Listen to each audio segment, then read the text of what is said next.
All right, everyone. As they said in 2006, let's start over.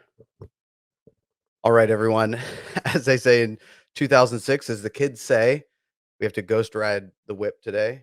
I don't have access to the computer, so we get no intro music or funny voice tones or able to pull up any slideshows or anything. But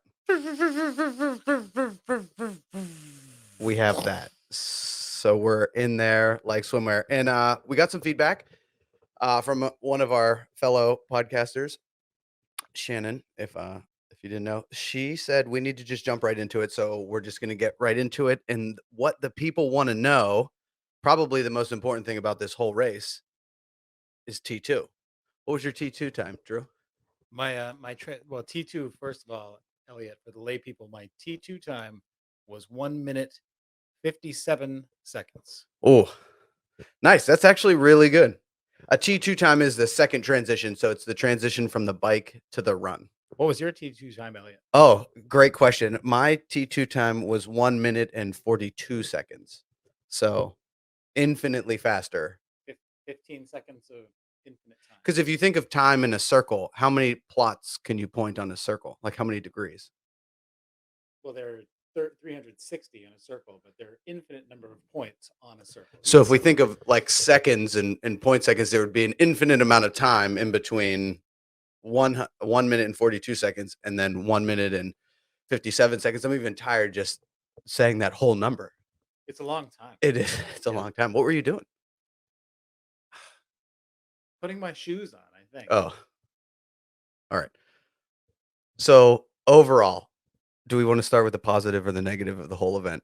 Well, okay, so this is what I would like to do because I have a lot of things to say. And first of all, I don't think we set this up very well. The theme of the episode today is the 2022 Pumpkin Man Triathlon, which took place in South Berwick, Maine on September 10th. That's a theme. And what I want to know, because this was your first ever triathlon. Can you put the mic closer? I can put the mic closer. Thank you. What I want to know, because this is your first triathlon ever, is how did you feel you did, and what was your experience like? Because I didn't get a chance to talk with anyone at the end of the race, and I want to go into that later because that's a part of my diatribe later on. But what was your experience? Because we haven't talked about that yet. Yeah, for sure. And I also have a lot of feelings, so we can bounce back and forth and kind of let the episode go however we want. But yes, this is the main focus of the episode. Basically, the debrief between our experiences, and this was my first triathlon, first Olympic triathlon. And I would like to start out with a couple of pros. I think the weather, the most like basic arbitrary thing, the boring thing, the weather though was I feel like perfect. The water temperature was amazing for someone with or without a wetsuit. The bike, it just started to warm up, so you didn't get that like cold hands with the wind chill. It was like the sun was already out by the time you got out of the swim, and then the run got like a little warm, but that's okay, and that's to be expected. It definitely wasn't like that gross humidity that we've had the past month, and at no point did it feel like the weather played a factor in performance. So that's really all you can ask for, right? It wasn't windy, rainy. Yeah, I think you can. Because the event is so long, there's usually one aspect where you can pick on it a little bit. But as far as like general ideal general ideal conditions for that event, I think it was pretty on point. Like you said, the only challenge would be the heat during the run, just a little bit, but it wasn't even that bad.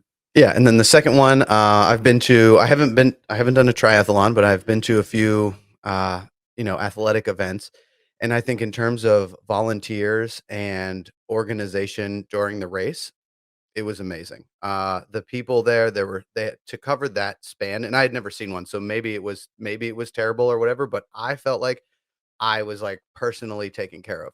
It seemed like every 35 meters, there was someone either waving me on or pointing me in the direction and helping me out. And no one seemed like, I was expected to know stuff. Anytime I had a question, they just answered with a smile and then and helped me out and gave me more than enough of what I needed. I was trying to get on my bike early apparently, and they're like, no, you can't mount your bike until you get to there. And they were super nice. And it's nice because a lot of people don't know this, but when your heart rate's up at over 150, you need to talk to that person like they're in third grade. Like it's just really low level. Just wait till here. Bring your bike here. And it has to be very basic. And they just, it's tough to work with athletes, competitive or not. And it can be a stressful day for a volunteer. So I think in terms of the Pumpkin Man setup and the clarity of the event and where to go and all that stuff, I think it was really well done. I think the course was really well marked.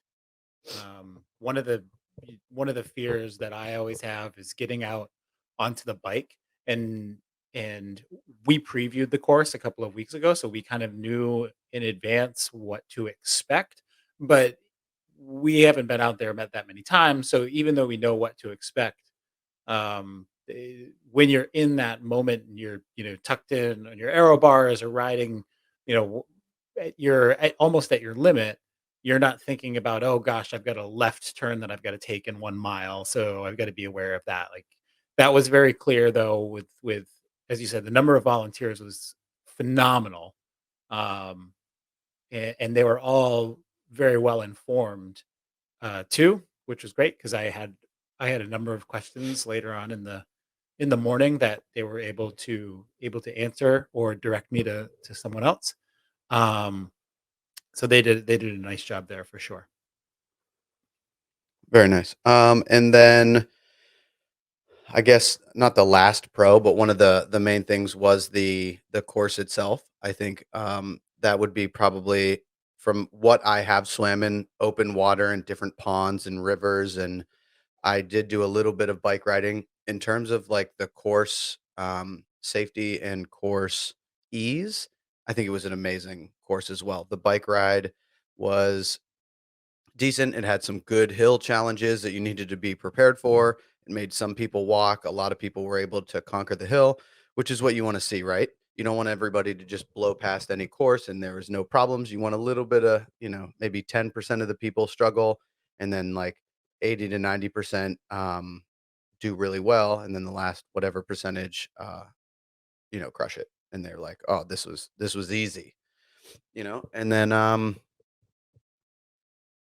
that's thought pretty much it. the run was uh, elevation wise, the run was really nice because it was pretty much uh, I wouldn't even call it any rolling at all. There was one little climb you had to deal with at the halfway point, and then at the finish because it was two loops. But for the most part, it was pretty flat, which after the previous effort is really nice. Um, and I think and I haven't done a ton of triathlons before. I think this was probably like maybe number 5 or 6. So I've done less than 10.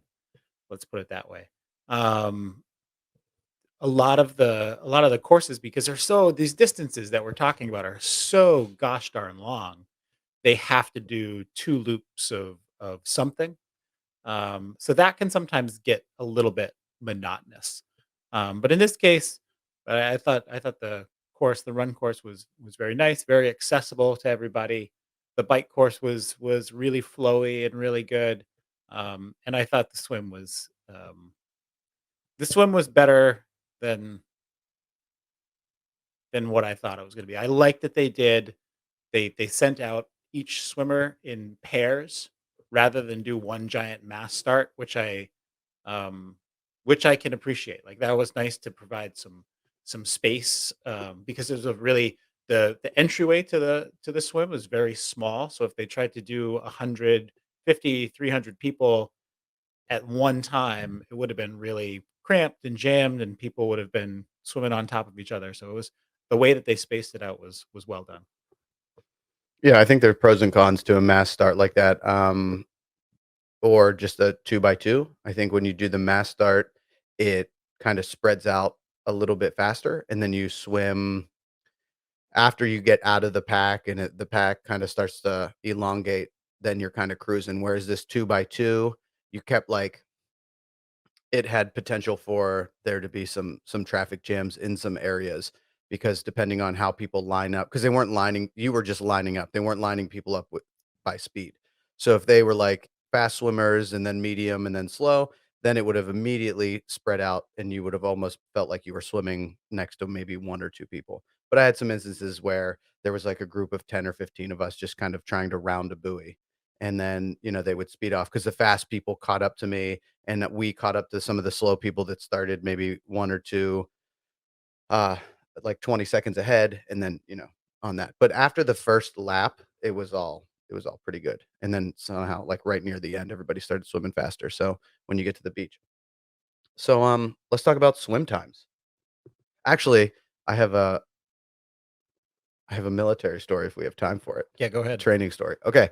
Some of you may have heard this, but I don't tell it very often because it ends with me standing on the beach with my pants down. So the last time I attempted a swim like this, it was a 2-mile ocean swim in buds, and they give you about an hour to do it. You have fins on, which really helps, but it's in the ocean. It's on Coronado, and we're standing outside on the beach, all lined up, and you have to get inspected. You have like a little flotation device, and you have a knife that you have to get inspected.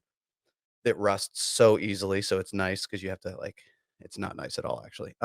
But you have to like do this little fake inspection and make sure your safety gear is correct, and then the fake inspection is like the knife. And then so we're standing there and we hear the medical team kind of say like, "Hey, it's too cold. We can't swim today." And we're kind of like looking around like, "Nice. We get to skip this 2-mile ocean swim." Cause like it was like the practice 2-mile ocean swim before the next week where you had to do like the pass fail one. And you don't want to practice a 2-mile ocean swim. You just want to you just want to do it. So they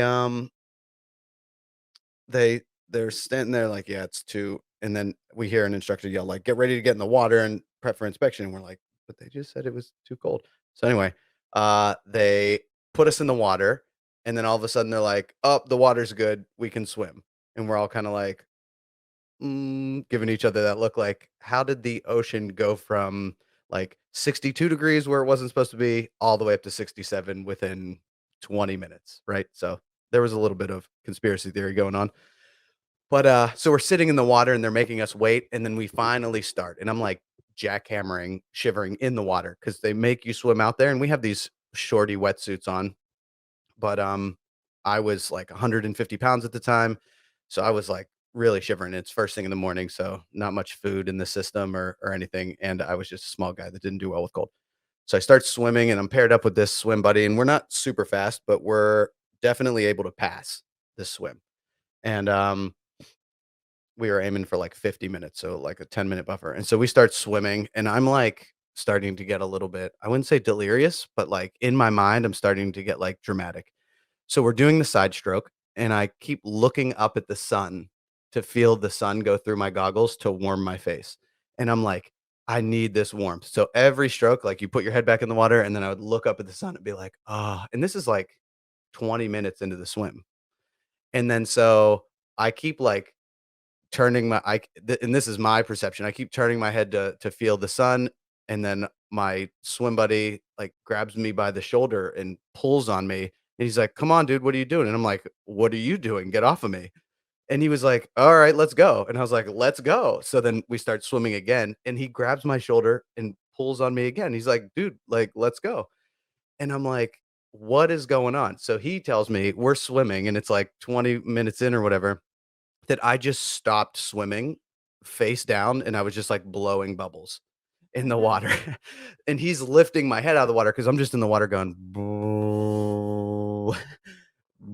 because I'm, at this point, if you haven't guessed, I have pretty bad hypothermia. So I hear him like call over and I hear this like kayak come up. And I'm like, at the time, like, whoa, there's a boat. And it was just some guy, one of our safety instructors. And I hear him go, yeah, he's curled up like a cockroach. Get him onto the beach. So my swim buddy tows me, and I'm just again staring at the sun, like, oh, this is so warm. and then they make me run up to the beach. I don't really know what's going on. The whole earth is like shaking weird because I was like really disoriented. And then I just remember them being like, take the wetsuit off and bend over. And I'm like, and this is Coronado Beach. This is like people having their vacation, Hotel del Coronado, like just kids running around. And they just slowly drive the ambulance down the beach with the pack of swimmers. And so they just open the doors, bend me over, pull down my wetsuit, probe me. I, like, remember looking over and it was, like, 95 degrees or something. He's like, "Well, technically, you should be dead." He's like, "But don't look at that." And I was like, And then he's like he's like, "Do jumping jacks." So I'm doing jumping jacks. I can't and they're my, swim buddy said they were the, like, most pathetic like, I was just, like, doing this, but in my mind, I was like, 1, 2, 3, and he's like, "Stop doing that. Do push-ups." Doing trying to do push-ups and everything. And then so I don't know if my pants were still down at that point or up, but then I put my wetsuit, like, halfway back on. They put me in the back of a truck, then we drive all the way back. I'm, like, still, like and I just remember the instructor looking at me and being like, "You can stop the theatrics. You don't have to swim anymore." And I'm like, "Hoo-yah." So we get to medical, they put a warm blanket on me and then, like, hook me back up because the probe is still in. They hook me back up and they were like and the instructor was, like, waiting for them to be like, "Oh, he's good. He can come right back out." So he's sitting there waiting and they, like, look at my temperature and they're like, "No, he's done for today." And he's like, "Alright." And then he leaves, and then they just give me, like, the warmest, most amazing hat, and I, like, warm up. And that is the last time I swam in cold water for over, you know, what was, close to a mile and a half. So, I I have had a little bit of baggage going into that swim. I have questions about the next day. Did they, like, completely destroy you the next day? They did not, because basically what happens is you're guilty of, like, just being Human? a sassy Oh. person, a weakling until medical says, "No, actually, you're not good." So, like, they treat you like you're faking it until medical's like, "No, this is, like, legit hypothermia. This guy needs to stop."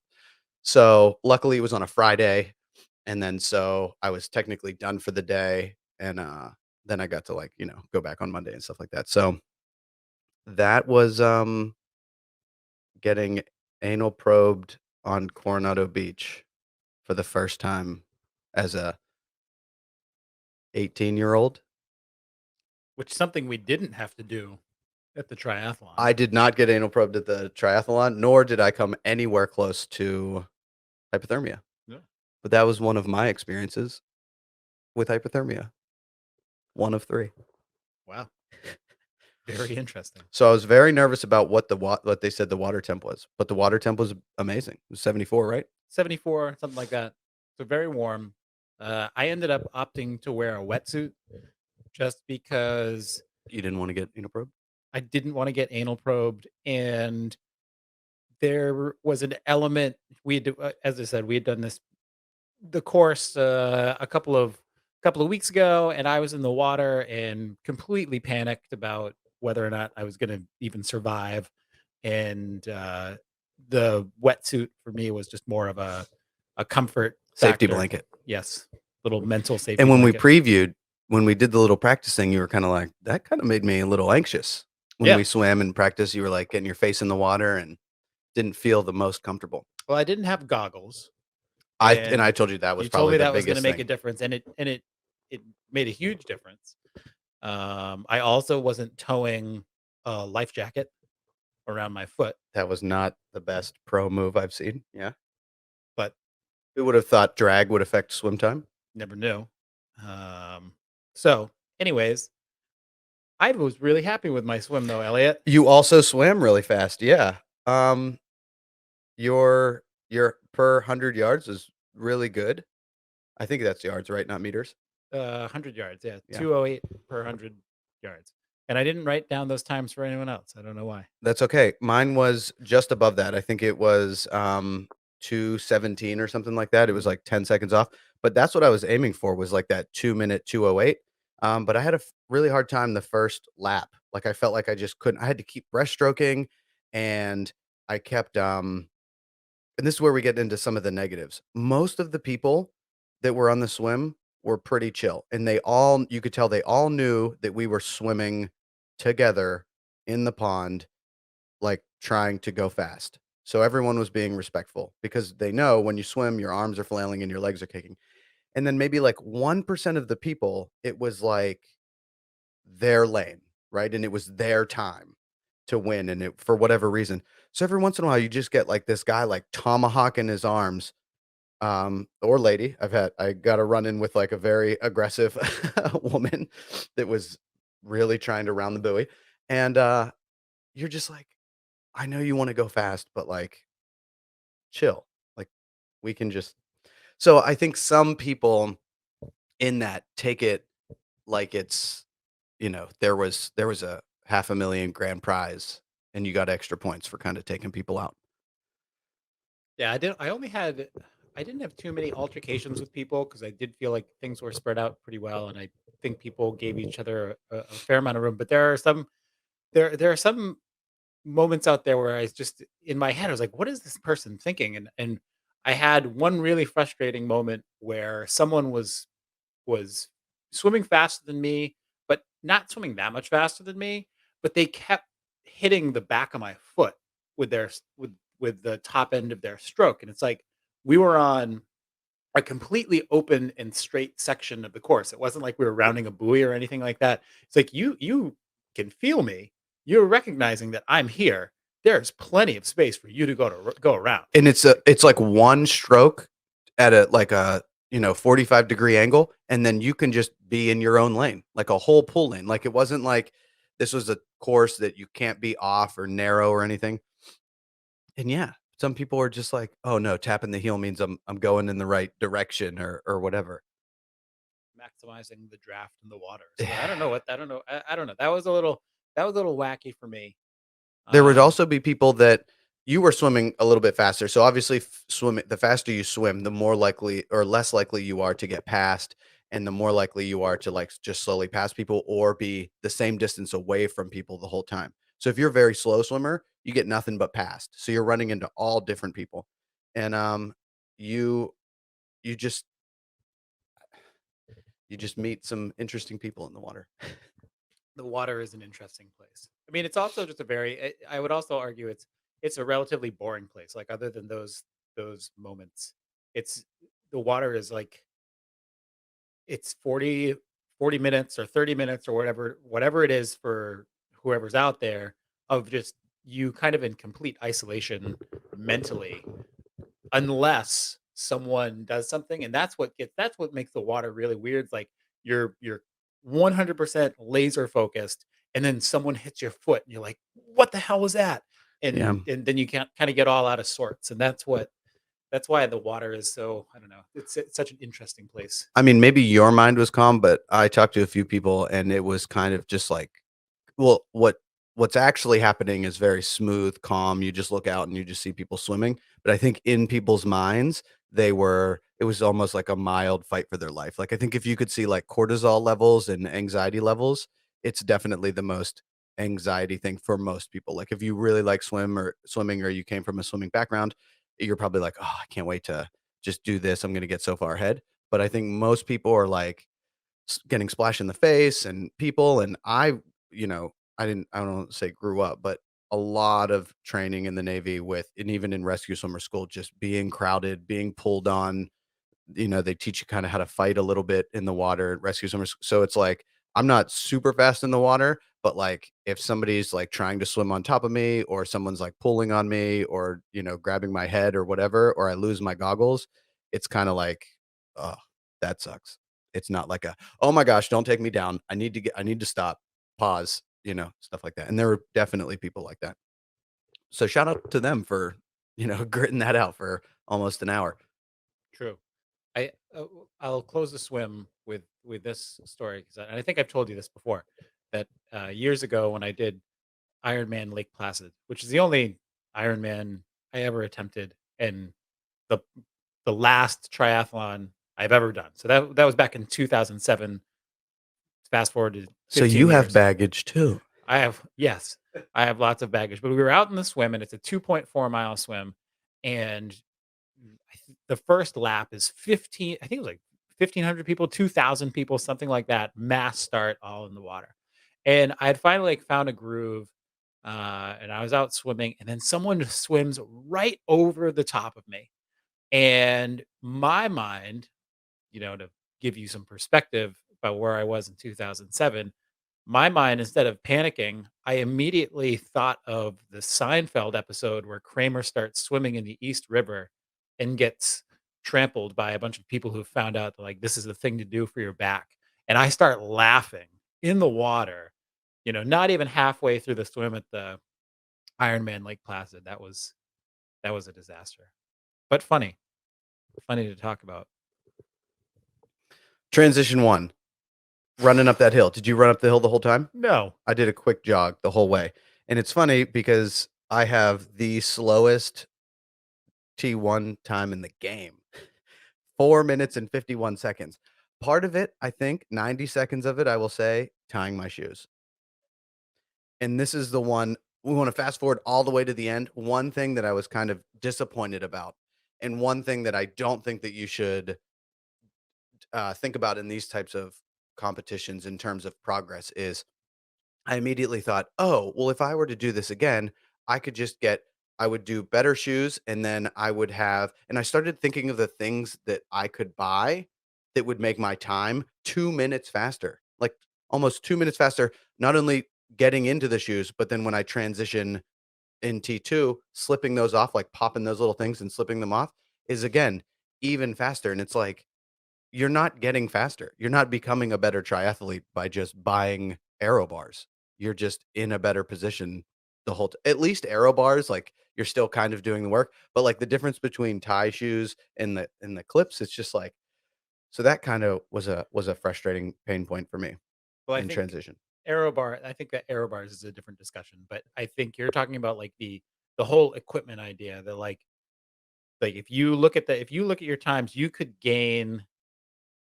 I started overanalyzing this because I got to my really competitive nature, and it's like, man, if I had gone, instead of I did a 406 for T1, if I had done 230 and just, ripped off my wetsuit and had just a smoother transition, or didn't have a wetsuit or something like that, I I would have beat 15 people because I would have saved a minute and a half. But then you get to, like, the gear thing with, like, oh, do I need those little bungee laces for my shoes, or do I need, triathlon specific shoes that are Velcro straps so I can just have them clipped into the bike so it's like a quicker transition out. And that gets me to the gear thing, and we'll talk about the gear thing at the end because I have lots of things to say about that. Yeah, I'm a little bit butthurt about the cycling gear thing, but, but T1 was a cool experience. I think as CrossFitters, we are really good or at least have plenty of practice switching movements, modalities, kind of like going from one thing fatigued and then going into the next. So, getting out of the pool, getting out of the pond, running up that hill, I felt good. My heart rate was going down. My legs started to burn a little bit. I was a little surprised at how my legs felt. I wasn't expecting them to feel that heavy, but they felt kind of heavy. Really rubbery. Yeah, and so but I'm making it up the hill, I'm passing a bunch of people, I'm like, "Here we go," because like, you can in my opinion, you can kinda push that run and push the end of the swim because you get to just get on the bike, and as long as you just start moving on the bike, like, worst case scenario, you're still going, like, 10 miles an hour, so you're making progress as opposed to just walking up the hill 1 or 2 miles an hour. If you think of the whole event as just one long distance that you're constantly traveling, you wanna minimize the slowest times, right? You wanna be walking at 1 miles an hour the least amount of time, and you wanna be at 18, 19, 20 miles an hour for the longest amount of time. And that's why I think, the bike is such a critical piece, is because you are traveling the most distance with the most average speed. So that's kinda how I looked at some of it too, and that's why I chose to jog and to get onto the bike. But I did feel like my legs were a little bit spicy on the bike. So now we all did relatively similar in T1. Eric on the sprint, his T1 was wait, 238. yeah, 2:38, very fast. Very quick. Yeah, he didn't have a wetsuit either. No, So he had a wetsuit. he did? Yeah, Okay. just a sleeveless wetsuit. Oh, never mind. I was thinking Different Eric. Eric. Yeah, Eric T4. Eric. Yeah. Okay. Eric did the sprint though. Right. Okay. So the bike. Um, well, the bike for me was supposed to be my jam, and it ended up not being my jam. And Yeah, you got beat by Eric and Scott, I did. but Um, you kinda crushed him in the swim. I did, and that's fine. Like I was the time was, I would say, mediocre at best because I was looking to average 22 and a half, and I only averaged 19.8.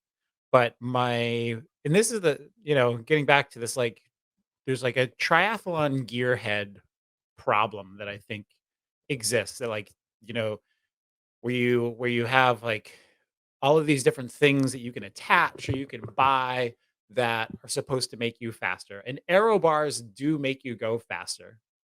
The problem with aero bars is that if you don't ride on them at a consistently high pace, it's a completely different bike position than your regular position. So I put aero bars on the night before, didn't practice on them at all, and could apply, maybe 75% of the power that I wanted to the pedals. Like, you couldn't get comfortable, or you just didn't feel like you had the leverage? I couldn't get comfortable or I didn't have the leverage. So I was, way tucked in forward on my aero bars. And on the flats, it was fine. But even on the flats, I felt like, oh man, I should be going faster than this right now. And it would have been a better play for me because the aero bars screw up so many things. They put more weight on the front end of the bike, so when you're climbing out of the saddle, it feels really weird. Like, they're a great tool for going fast if you practice with them and if know, how to handle them. And they were fine. Like, I can handle a pair of aero bars, but throwing them on the night before and expecting, I don't know. They, sent us an It's email that said, don't do anything new on game day." They did, and I didn't follow that, and that's where I paid the price ultimately. Like, I probably would have been a great day instead of a good day had I not put the aero bars on. I mean, you still averaged 19.8, right? Yes, Which but is you wanted 20. I won in 22. Oh, oh, yeah. So, I wanted 18 and I got 17.8. yeah. So 19.8 for me was very disappointing. Um, I mean, here's my experience with the aero bars when I was, like, up against people. And this was the humbling experience, and it was kinda cool, but also kind of frustrating, and I saw somebody in the very beginning, there was a guy, he seemed pretty muscular, pretty younger guy, and he's hammering on his bike, but he has one of, like, the straight bar, like, kinda mountain bike, kinda road bike, and he is working, and I'm pretty sure he's doing the sprint distance, but he's working, and I'm, like, just in my gear, just kind of, like, drinking my water bottle, and then just slowly catching up to him, and you can tell he's, like, looking back, and he's like, "Why is everybody passing me?" And I'm like, "You just don't have the bike," right? So that was, like, obviously, he's, like, kind of, like, on a 21 speed Walmart mountain bike, and I'm on a Fuji. I don't even know how much it was, probably, like, $1,600 when it was brand new, but I saw that. So then I also see people like older people that aren't necessarily means that they're gonna be slower than me or that I should beat them, but kind of people where I'm like, I should be beating these people. And anytime we got to like an uphill or any type of a climb, I would just fly right by them. But then if we're like on kind of like a flatter or just a little bit of a downhill, they would just fly past me again. And I'm like, how are they beating me on the downhill, and the only time I can catch up or pass is if we have to do a hill climb. And I'm just like and I, like, really crushed them on the hill.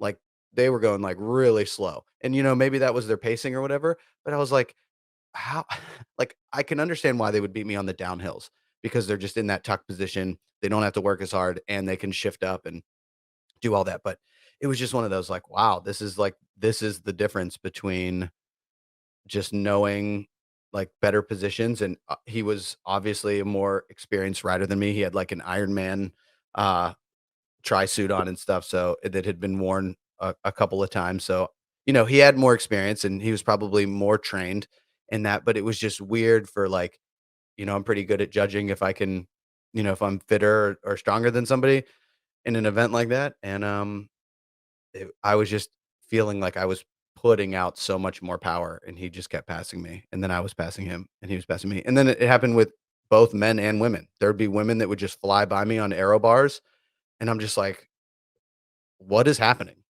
Like, what what am I doing wrong? Like, am I in the wrong gear?" And, like, I rode with you, and I know the cadence, and I was close enough, and it was just like, "What is happening right Yeah, now?" and that's the I mean, that's there's an advantage to having the aero bars. Like if you watch any professional event, everybody that's racing professional triathlon is racing in aero bars. And even in like a Olympic sprint distance, they allow you so Olympic sprint, that's doesn't make sense. But in an Olympic triathlon, they allow drafting.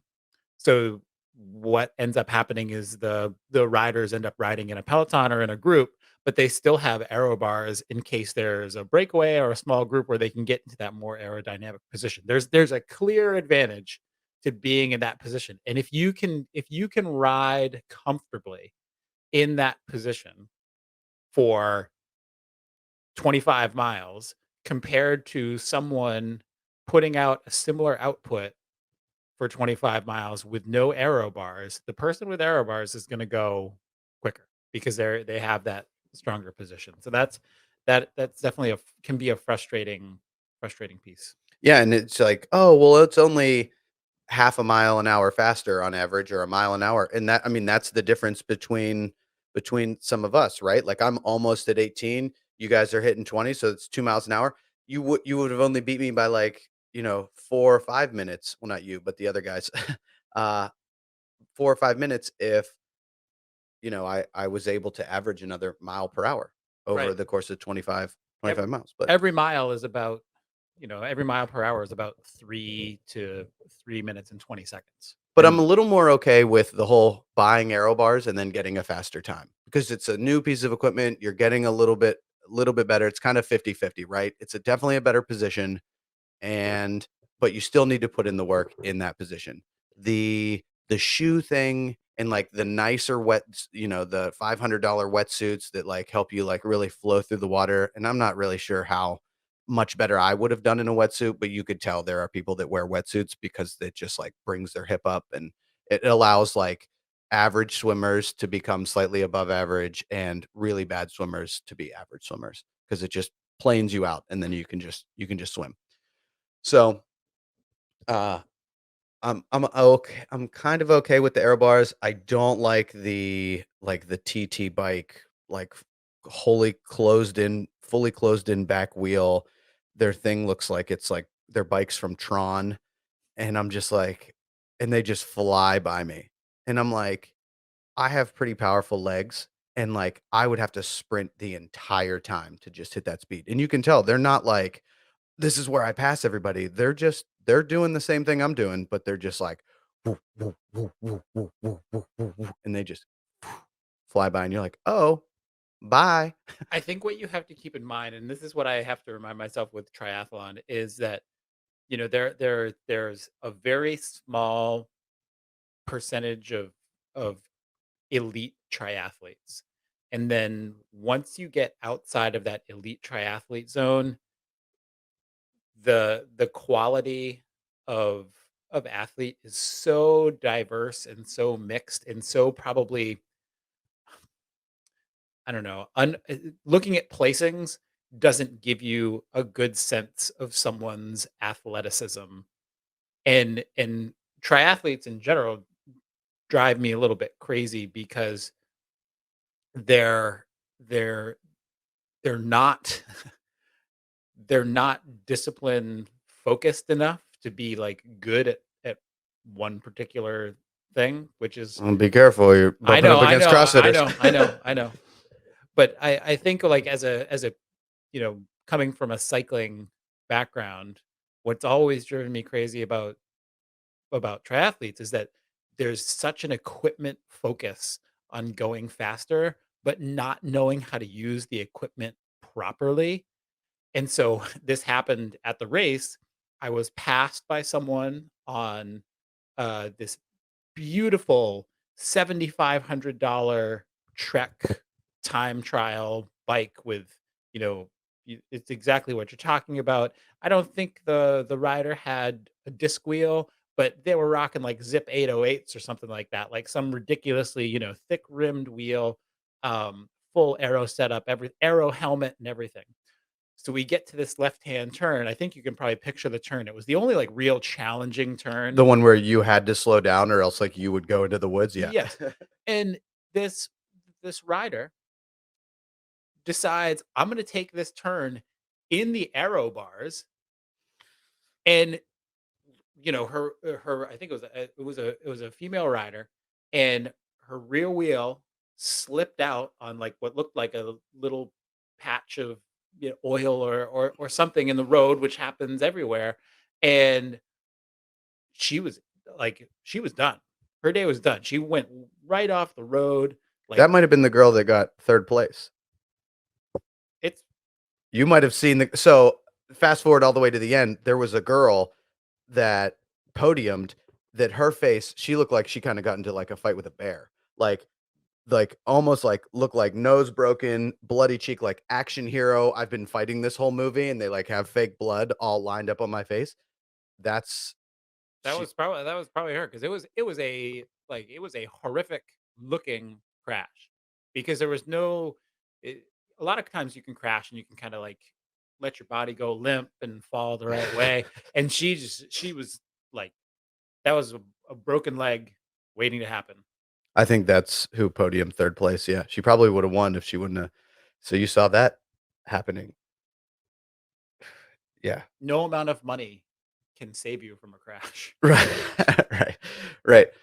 Alright, so, any more on the bike? I'm trying to think. I don't have any more on the bike. It was Yeah. terrible. It's also even on the swim and the bike, it's kind of like it's a little bit frustrating for me too, because like, I feel really good on the swim, and even our swim times, and this is a main gripe of triathlon in general, is that our times are all fairly close, but people's experiences with that swim where it's completely different. So, like, I'm like, it took me a little while to get into my groove, but I was comfortable and I was like freestyle swimming and I felt good and the second lap was good and I could like get up to speed and stuff. Scott, 7 minutes behind me, which is a long time, but like in the whole thing, it's not that much. He made up for it in transition. Um, the he was like, I was just trying not to drown. Like I felt really uncomfortable putting my head in the water and I was just like head out of the water swimming almost the whole time. And I'm like, well, I was head in the water swimming and it was just like and then he just goes out on the bike and just dominates. And you're just like, what is like the swim should have more of a factor. Like I feel like it should be That's a pretty big factor though. Like, so for the audience out there, we're looking at the times. Uh, you got Scott by 7 minutes. I got you by 7 minutes. That's between me and Scott. That's 14 minutes. That's on the bike. That's 5 miles. So if you think so think about that. Like, I'm already 5 miles into my bike before Scott even starts. yeah, and I was about 5 miles in or like 3 to 5 miles into my bike, and Scott and I'm pedaling hard, I'm in the highest gear pedaling down this hill, legs are burning, and I hear this like, because like, somebody stopped pedaling, and he looks over at me and goes, "Hey, what's up?" And I'm just like, "Hi." And then he just goes and then just starts pedaling and go and I'm like, what? Like, I've worked out with Scott. Like, we know, like, if we just put ourselves on, like, the bike erg, we would be at least similar or you know what I mean? It's like I've seen he knows my fitness level, and for him to, like, in an athletic event like that, not where I'm, like, having a hard time or my tires are flat, he just looks at me and goes, "Good to see you out here.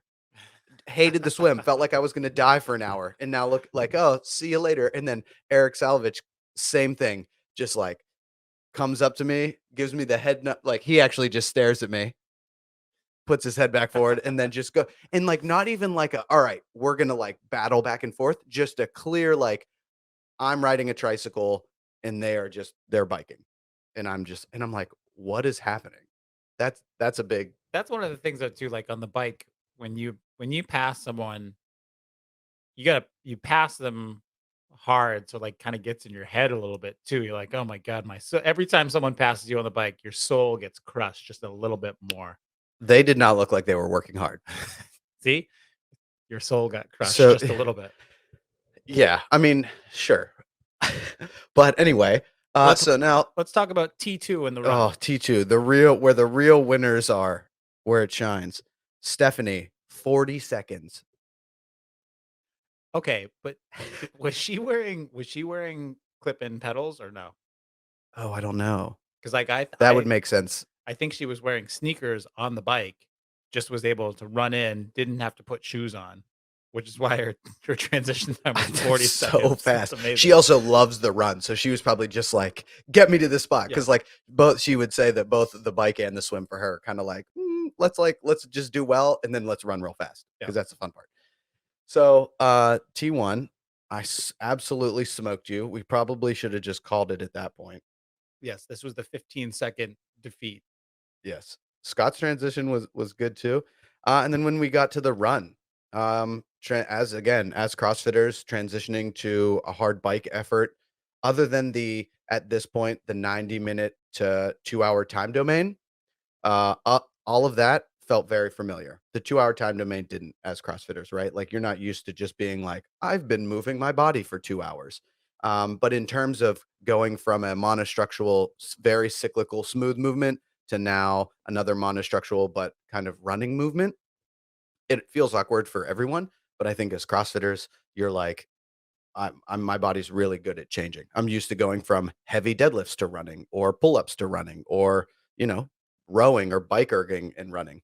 So, that transition for me felt really good. I was just kind of like, don't cramp, don't cramp. And I started running and I could immediately feel like my VMOs because that was one thing that was undertrained on me because I wasn't biking enough. That like adductors, VMO, that muscle right above your knee on the inside, it felt like it was really starting to get tight, and if I felt like if I opened up my stride a little bit or tried to speed up, it was like, "Hey, hey, hey, hey, hey, hey, hey, no, no, no, no, no." So my stride was a little bit short, but I started running and I felt good. I was like, "All right, I'm running an 8-minute mile right now. I feel like I could run a little bit faster, but I haven't ran 6 miles in a while. Let's just keep what I got and see, I'm running with the pack. I feel good. Nothing bad." We start running. We're about a mile in. I look at my watch and it's like 8:45 pace. And I'm like, what? I'm like, okay, I'll just speed up a little bit. So then I bring it back down to like an 8:30 and I'm like, oh, this is tough. But I can hold this 8:30 and maybe like I'm still shaking it off. I look at my watch and it's like 8:50 again. I'm like, oh my God. Okay, hold on. Well, maybe I'll go to a 9 because like the way that this is going, I keep declining and I can't just you can't let the pace control you. Like, you need to be like, "All right, well, I need to run 9s because I don't wanna just run an 8:45 until I can't and then run a 9," which just kept happening. So I started running a 9, and then I'm watching my watch over, and now I'm, like, on my 2nd lap, and I'm basically, like, what felt like upright pogo sticking. And I'm just like, "What is like, my form was really good. You could just tell I look like one of those, like, bodybuilder guys, especially around all these triathletes of just like, "Oh, a lot of muscle there, bud." And I'm just like and I'm getting down to, like, a 9:50 10-minute mile, and I'm like, "What is happening?" And every time I wanted to lean forward and, like, start going, my body was just like, "This is not it." Like, and I was in a lot of pain. And so I'm really happy with, like, how I pushed through and I just kept running and I was in pain for the whole 2nd lap. I really wanted to walk, and watching people walk in front of me, and then I pass them, and then they start running again and passing me, that was also devastating.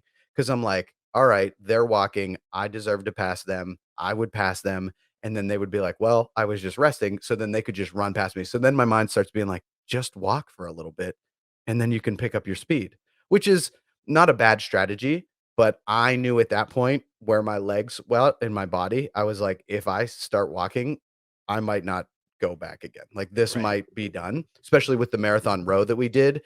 I would not get back on that rower if I would have taken a break halfway through, and I was like, "I just need to keep." So I ran the whole time, but, my body was just slowly shutting down. I'm getting passed by people, like I said, that are, like, walk jogging it, and, some of those people were doing the sprint, right? So they were finishing, and they were just like, "All right, I got 1 more mile," but that was mentally, like, really tough. That's where like, there's a prescription I think with CrossFit where we kind of focus on the multi-structural movements and being really well-rounded and diverse. Um, but there's definitely a need for volume for triathlon because you have to get to that point in the run where if you want to go fast, you've got to be able to open up your stride. And I had the same problem. I haven't run more than a mile than the mile run we did here at the gym. I haven't run more than that in over a year. Right. So we get out to the run and you got to do 6 miles and I know I can physically go quicker, but I've got this short little stride going because I can feel, oh, there's like a little twinge in my hamstring. Oh, there's a little twinge in my And calf. that only gets worse. That's like Right, very rarely just oh, that was just a one-time thing. right. If we start to elongate just a little bit, like, okay, I'm going down. And interestingly enough, and I'll bypass how I felt on the run. We'll just get to the finish. The finish I thought was terrible. That downhill grass run, I thought that was that was like logistically one of the worst I didn't like that at all. things that like the course was so kind of moderate and easy, and then the very last 200 meters had You're running down a ski slope. you're running downhill on grass. Everything's been on pavement up to this point, with the exception of like the transition from the water to the transition area. And you're running on these weird like downhill through this field. And I like had all I could do because I had started cramping in the back of my leg when we started going downhill. And so I had all I could do to finish the run. And I had Kate Stone yelling at me on the side to go faster. And I'm like, if I go faster right now, I'm going to roll down the hill. Yeah. I made it to the finish line and I just fell over. And everyone came over and they were like, "Are you okay? Are you okay?" And I just started laughing because it was just so ridiculous. Like, I'm fine. It just becomes a yard sale of like, you don't have the quads and the hamstrings and the core strength after that effort. If you push yourself really hard to just control that descent, it's a very aggressive descent, and your my limbs are flailing, and it like feels good to get pulled down. And for pictures, it's cool because you're like moving fast. But in terms of like knee health, I was like, this is not where I want to be. Or ankles, like your feet at that point, the dexterity is, you know, down to 10%. You got stumps. So yeah, to close it out, I felt very overheated. I felt like I was microwaved at the end. I chugged a Gatorade. I immediately, like 5 minutes later, felt so much better. So that kind of gets into the fueling aspect of it. I don't think I fueled very well. I wasn't super comfortable on the bike to keep taking drinks, and I had to pee really bad. So I was like 5 minutes done from completing the bike, or about to complete the bike. I had about 5 minutes left, and I was like, I really got to pee, but it's not enough to make me go pee before the run. So then I immediately started running, and I was like, oh my God, this is terrible, jostling around. So I ran the whole thing with what felt like a full bladder. So I didn't want to take the Gatorades and the drink that I needed, because I was like, and I couldn't pee myself while I was running for just I didn't want to, like dignity or ego or whatever. But then also, like, I just couldn't do it. Like at one point, I was like 3 miles in. I was like, I'm just going to do it. I'm just going to pee a little bit. It's a And there practice was just skill. no, There are yeah, people that can do it. yeah, I could not do it. And I also didn't want to like splash people if it was like, it's also not very appropriate. So I held it all in, but I finished. We got that 3 hour and 9 seconds. That doesn't bother me at all, that it was just over 3 hours. Not like I wanted to make up that nine, so at least get a 2:59. Didn't even think about it. Not bothering me at all. Wouldn't even bring it up. And then Drew crushed it. 2 hours, 36 minutes. I think if I would have paced how I wanted to pace, and if I would have been game day ready, my training of what I expected of myself, I wanted a 2:45, but I just didn't have it that day. And then in terms of like what you said, the volume that you have to train is two of my two least favorite things. So now let's kind of like tear down triathlon a Okay, little bit. here we go. I'm All ready. right. Okay, All right. Do you want to go first? sure. Okay. Okay. So I'm gonna tear down. What am I gonna tear down first? Event management in general. Okay. So if many people know that for years I worked as an event that some people call them MC. I call them call him a race announcer, but I would travel around and I would work at different events, triathlon included, and do the sound system and the announcing for for these events. And I've probably in my lifetime at this point, I've probably done 250 250 events. And when I got out of my car and I knew who the race announcer was, going into the day, and I had never been to an event that this race announcer had done before, and I honestly I don't consider what they were doing as race announcing, and I'll tell you why. My Because friend. because the whole point of race announcing is for you to make sure that all of the athletes get to where they need to be and know what the heck is going on. And what drives me crazy about race announcers that turned it into like a show about themselves is that they're completely unhelpful. There were places that we needed to be, like the number marking area, registration. There was where, bathrooms, things like that. Like if you were unfamiliar walking around at 5:30 in the morning, like I didn't know where registration was. I didn't know where the number marking area was. And instead of being on the microphone and saying, "Okay, this is where you need to be. This is where you need to go." The first thing I heard getting out of the car was Jack Johnson at 5:30 in the morning. Now, that gives me the whole nother level of like, what's appropriate race music? Jack Johnson is not on the list. And furthermore, on that playlist, you know how many times I heard the same Jack Johnson song? How many times? 3 times, Elliot. Was it banana pancakes? It was whatever it was the same one. Jamiroquai's "Virtual Insanity." Don't wanna hear it 3 times during an effort like that. So there's my first gripe, and I could go more into it, but I'm gonna be done because I will get myself into trouble. Yeah, you My second big issue with the event piece was the fact that the race was delayed. The start was delayed by 15 minutes because a variety of people, I don't know how many people, called the event or emailed the event. I'm not really sure what they did to make this happen, but they got in touch with people at the event and said, "Oh, we're going to be late. Can you please hold the race start another 15 minutes?" And that to me is an inexcusable move for an event. unless there's a problem with, like, the parking situation or something happens where it's, like, an equipment malfunction or an order thing or, like, "Oh, the chip system's down," or, "We lost power," whatever. I think those are acceptable, like, we didn't you don't Sure. plan for, like but I agree. There was nothing wrong with parking, everything was smooth, and, like, you just had to be there, and And like it's a chip time thing. If you're late 15 minutes, your time doesn't start until you cross the timing mat anyways. Like it would have been fine. yeah. But I think that that's happened to me twice in my lifetime where I've been to a race and the organizer has delayed the start because someone's called and said, "I'm on my way, but I'm running late." Like that just you got to adult at some point. And you've planned for this event for a while. All the information's available and ready for you. You need to be there on time.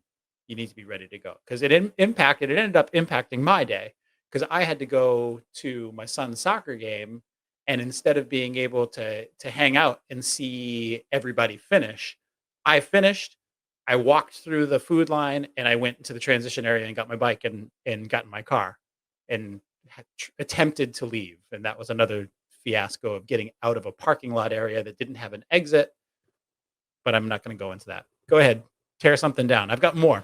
Mine isn't necessarily about about the event itself. It was kind of the slip slippery slope of what triathlon training becomes. And my initial goal for signing up was was to do this, then sign up for a marathon, and then potentially do a half Ironman and or an Ironman. And so I take my training and my exercise pretty seriously, and I would say that I do it about 10 to 11 hours a week, which is which is a lot of exercise. and it's a lot of time to dedicate to just moving your body, and at some points, it can be selfish, and when you have, like, a job and a family and everything like that. So, because not only are you spending hours doing it, but then you also have a fatigue over for the rest of the day. So, I broke my training up into, swimming on Tuesdays and Thursdays. I would bike to the gym back and forth. So I was kind of like just trying to sneak volume in. And then on Wednesdays, I would run with Lucas, my son, to the gym, which would equal about 5 miles, like 2 miles, 2.5 miles here, take a little break, do a little like bicep curls and bench press and stuff, and then another 2.5 miles back. And so that's how I trained for this, and you can get away with that. And as obviously I showed that you can kind of like part-time train for it. But then I was also doing CrossFit on, Monday, Tuesday, Friday, and Saturday. So just like, weightlifting and stuff like that. So I wasn't full in triathlon training. But then to see the amount of time that you have to put in on the bike, like a 112-mile bike ride, like you can't just accumulate that volume. Like you have to train a 6-hour time domain. And the only way that you train a 6-hour time domain is to work out for 6 hours. Like, you can't just 30-minute chunk that up around. Like, you can get close. Like, obviously, I never trained for 3 hours, and so but you still like, you can train, like, an hour time domain. I was on the bike erg for, like, an hour, or I would go for a bike ride and then run for half an hour, and then it would equal, like, 60, 70 minutes, and then you're like, "Alright, well, if I do this and feel a little bit, I can make it the whole 3 hours or 2.5 hours." You can't do that with an Ironman, and it just seems so overwhelmingly like, the training is so overwhelming for just like a, "Yeah, I just did it longer." The when I trained for the Ironman, and this is why I 15 years ago, after Ironman Lake Placid, I said I would never do a triathlon again. Um, was because of the trauma that I felt. And people are probably like, trauma, what trauma did you feel? But the amount of training that you have to do was so grueling and taxing, and more emotionally than physically, because you have to spend so much time on your bike or running or swimming, that it's this really what I felt was a tragic and lonely existence for half a year working up to this one event. And you have to go for these 16-mile long runs, and it's so it was a very demoralizing experience socially and mentally, um, that I said, "I never wanna do this again." This was not fun for me. And then my second one, it's a much faster one. The body types of triathletes, and so what I typically do, and this is a good exercise to do in life with many things, whether it's your career or whatever. If you look at like the top 10% of the ladder that you're climbing, whether that's the triathlon ladder, the CrossFit ladder, the corporate ladder, and you're looking at the top 10% or the people that are much further ahead, and you look at their lifestyle and what they're doing, and you're like, I don't like that, but it'll be different for me. I think you're doing yourself a disservice. I think if you're looking up the ladder and you're like, that's gonna be nice, that's where I wanna be, keep climbing that ladder. But if you look at and I looked at the, like, top triathletes, and in terms of, like, health and lifestyle, it's like, that's not that is not, in my opinion, a progression of where I would wanna go. Like, the people that do it and love it, like, more power to you, and, like, keep going. But, like, it's, like, just really skinny arms, kind of like a barely chest, not a lot of, like, some muscle tone, but, like, kind of in the bad way where you're, like, you're just, like, gaunt, you're a little, you've been just sipping on sugar and like not enough protein, but and so you look at the top 10 CrossFitters, and it's not that you're going to immediately turn into it, but you're going to turn into your version of that. So if I did Ironman, I would probably still be pretty muscular and lean and stuff like that, and similar to what I am now, but it would definitely be more of a triathlete flavor than a CrossFit flavor. Same thing if I did bodybuilding. I would look very similar, but or powerlifting. I would get a little bit bigger, but stuff like that. So I don't look at the Iron Man I think personally, like, for a mental battle, it'd be awesome to complete, but I'm just, like, really not interested in the training of doing it 'cause I just you have to be like, "Okay, well, this year, I'm just gonna dedicate to myself, by myself." Yeah, and I think you have to s be like, the triathlete counter argument there would be, "Oh, you don't wanna do that because you just don't wanna do the training. You're not You're not tough tough enough enough, to do right? the training," Yeah. which I can see that, but I think there's and we talked about this before, like, there's a triathlete mentality that has always driven me crazy, and this is, I think, sometimes true with runners, um, that's like a very, um I don't know if it's elitist. I mean, you could probably say the same thing for CrossFitters too.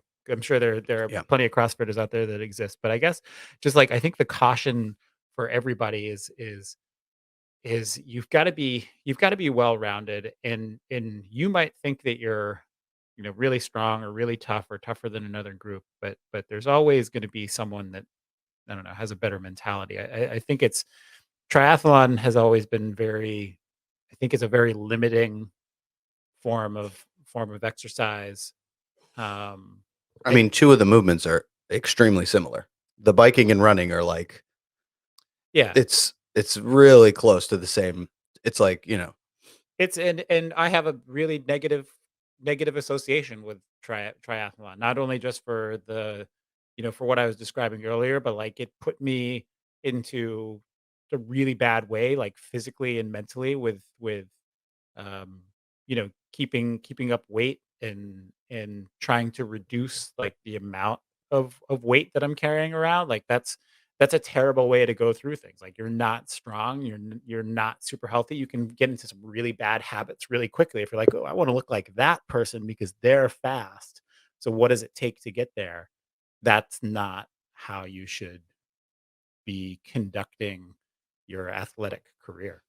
and I'm not talking about the top 1% or 5% or whatever, but I think in terms of, like, athletic achievement and what you could feel good about, you could spend so much time getting 15 seconds per mile faster on a run, 1 mile per hour faster on the bike, and another 8 seconds faster in the swim per 100 yards.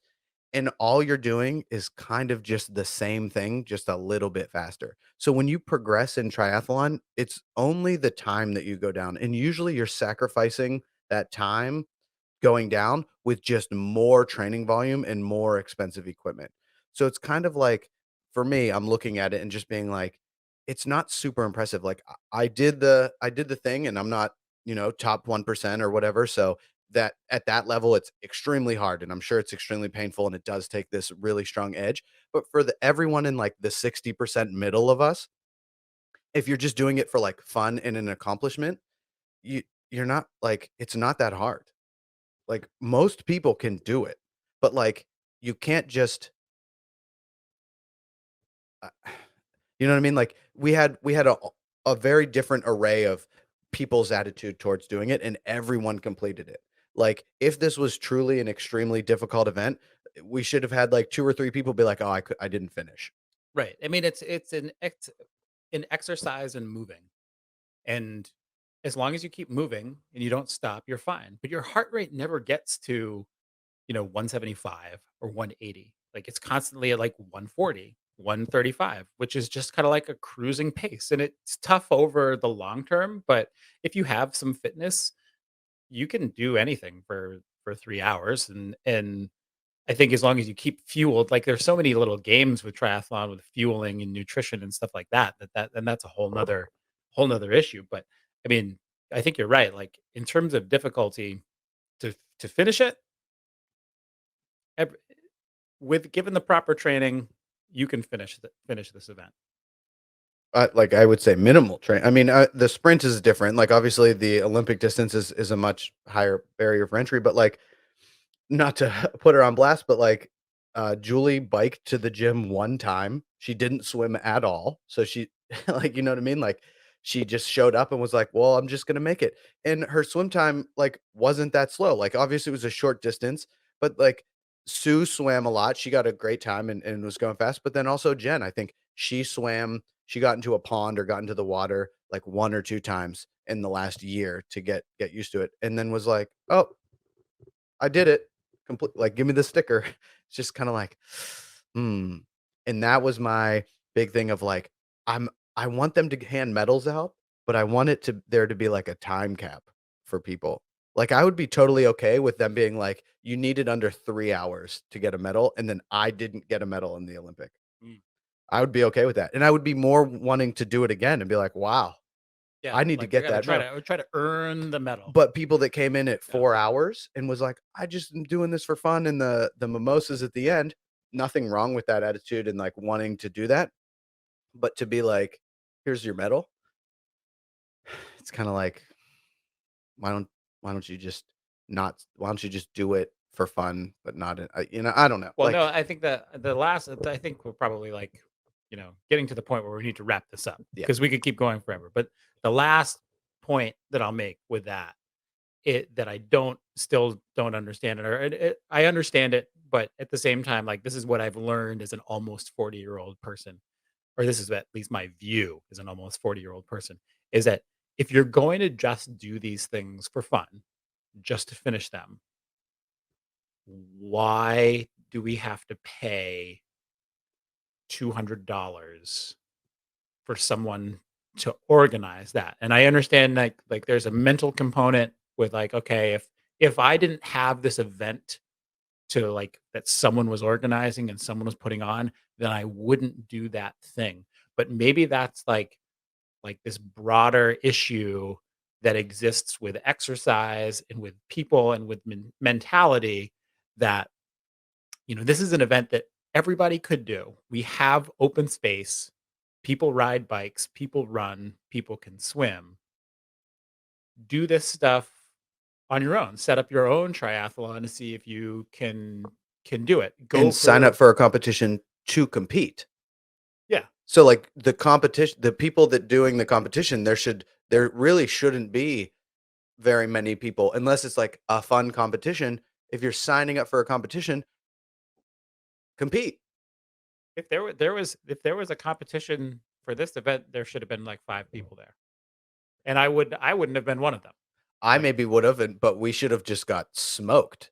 But, like, we went up to preview the course, and we basically did the sprint for free. There was a little gas money, but, we just the whole event left me, like, between the entry fee and equipment, like, getting geared up for everything, like, making sure I had the stuff that I need, it was at least $350. yeah, I didn't have a bike, so it was close to $1,000 for me, Yeah, which is a big, "Hey, I wanna do a triathlon." That's a big expense. yeah. I mean, I got a bike out of it that I can commute, but, overall thoughts, I think, I really think that and we typically do this every year. We try to get, like, a 3-hour time domain, 2.5-hour time domain workout in.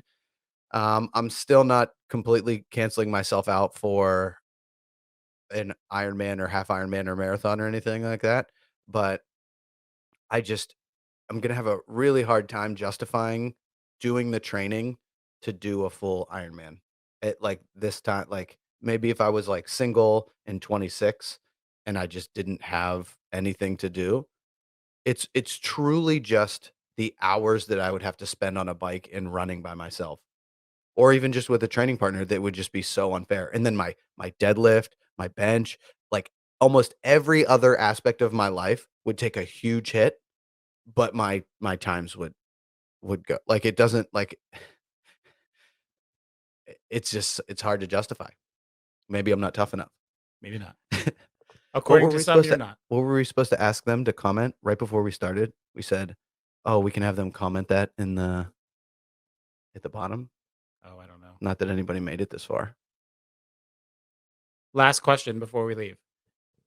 At the end of the triathlon, if someone came up to you and said, "How much money would it take for you to get right back in the water and do this again? Right now, how much money?"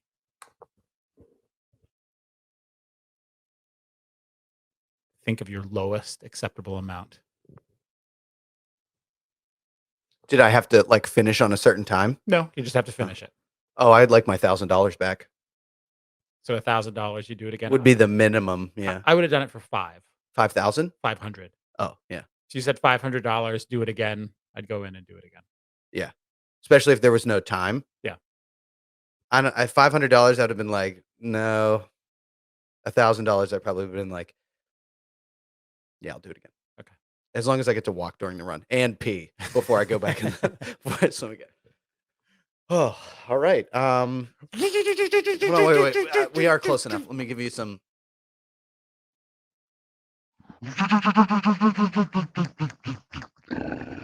And that's it, everybody. That is the triathlon breakdown. This was supposed to be our shortest episode. This was supposed to be a quick episode. We're quickly realizing that it's just going to always be an hour and a half. If you'd like to sponsor the podcast and you're just so sick of watching it on YouTube, reach out to us, and it's just a very small monthly fee to get it on all of the podcasting platforms. This is my first like plug and potentially asking for money, just because we would like to at least break even on just time. So maybe if we get more popular, we'll start putting it out to other platforms. But right now, YouTube and the streaming service that we use is enough of the monies. But if you're like, man, I really just want this podcast to go into the stratosphere and put it on Apple Podcasts, you can send us less than $10 a month, and we could make that happen. Comment in the comment section if you want to know what I didn't like in the triathlon gift bag that we got after the race. And you can also ask how bad antibiotics affect race performance. It's not good. I forgot about that part. It's kind of like anti-doping. All right, everyone. Thank you for listening so much. If you got this far, please comment and just be like, I made it, or pineapple juice. This is like its own triathlon. Yeah, this was its own triathlon. All right, everybody.